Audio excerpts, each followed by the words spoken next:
Yeah, it's a long season. Everybody's going to go through their struggles. Paying a little bit more attention to the standings now that season's coming to an end, trying to fight for a playoff position, see what teams are winning and losing. But main focus is just on us. So we take care of our business and handle what we need to do. Everything else is going to take care of itself. I'm just looking at it. I think if we come out strong in these last couple of games, we'll put ourselves in a good position.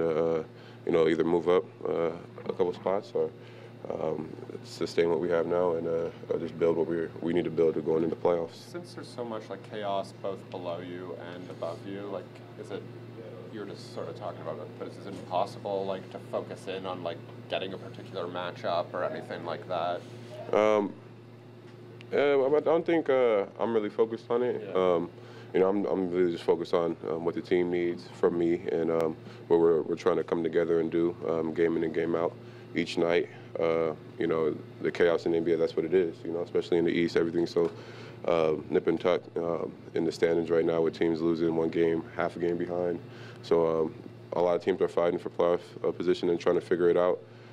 It's interesting to see how it's all going to play out coming down to the last couple of games. And how exciting is it for you just playing on this team down the stretch and having such a big role on this team? It's very exciting. It's what I work for. It's what I continue to work for, build trust in the coaches and the organization and in myself. I held myself to a high standard and high expectations for myself. So it's a lot of fun to be competing in games like this, where every possession, every game is important for us to come out and win and play well.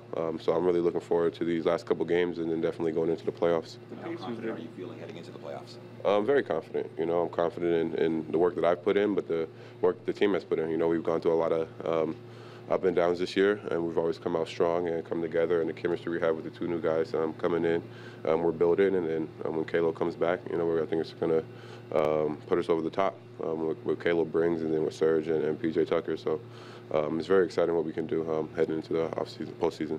The Pacers did provide you with that sort of breakout moment last year in a postseason. Walk us through that series for you. What it meant to you? It meant a lot, for me to go out there and show what I can do, be called upon, the guard Paul George in the playoffs is what I look forward to, is what I work for.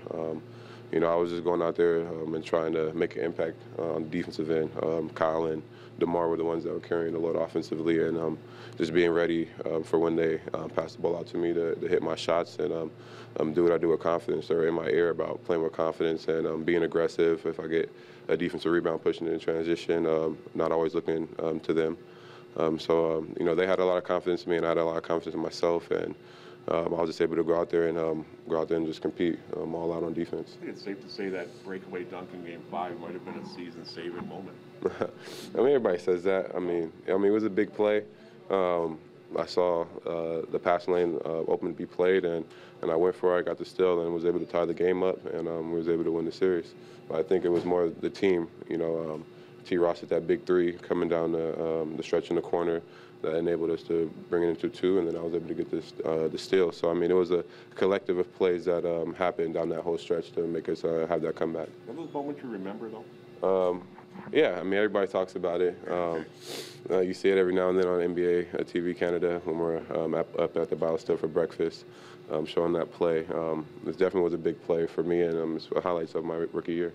I know you take sort of pride in being one of the more experienced of the young guys. DeLon and Jakob are obviously having bigger roles than they've ever had in the NBA. Do you talk to, after whether they've had a good night or a bad night, do you get in their ear, let them know what you see, because you sort of take pride in that role? Yeah, we're always talking, especially on the bench during the game.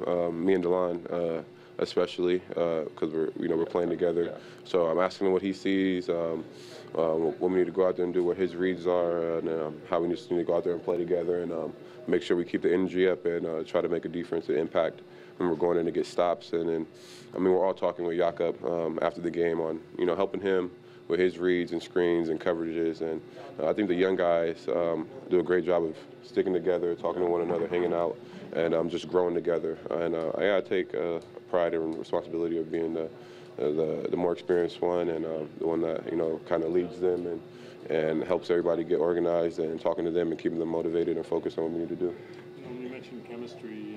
When you add two guys to a rotation like the year, you can kind kind of work the other way, right? Where guys' minutes get upset, etc.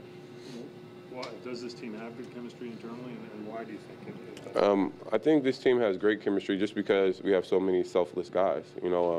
Great team players. Especially experienced players. Serge with his experience playing with OKC, PJ with his long tenure overseas and in the NBA. Really knowledgeable, giving themselves up for the betterment of the team. I think a lot of guys do that. Accepting their roles and playing it to the best of their abilities, not trying to do too much. And that's what you need, especially late in the year when you have additions with Serge Ibaka and PJ. Those two guys coming in still trying to learn the plays and learn how they fit in with the team, and accepting. There's going to be, a little ups and downs with that. But as long as we're fighting together, we're helping one another, we're going to come out on top. How much do you think that helps them when Kyle comes back in terms of the chemistry? Because he hasn't played a game yet with either of them. I think it's gonna help a lot. Kyle's on the bench talking to him, so I think they get a feel for Kyle's mentality, and what he's looking out there and like what he's trying to find. Trying to get Serge open for threes, trying to find PJ in the corner. On the bench when we're on the offensive side of the ball near our bench, Kyle's telling PJ to be ready to shoot the three. So I think they're getting a feel for what he's going to be looking for in the game, and they're vets. They know how to play together. Kyle is a great leader, and they're going to figure it out really quickly.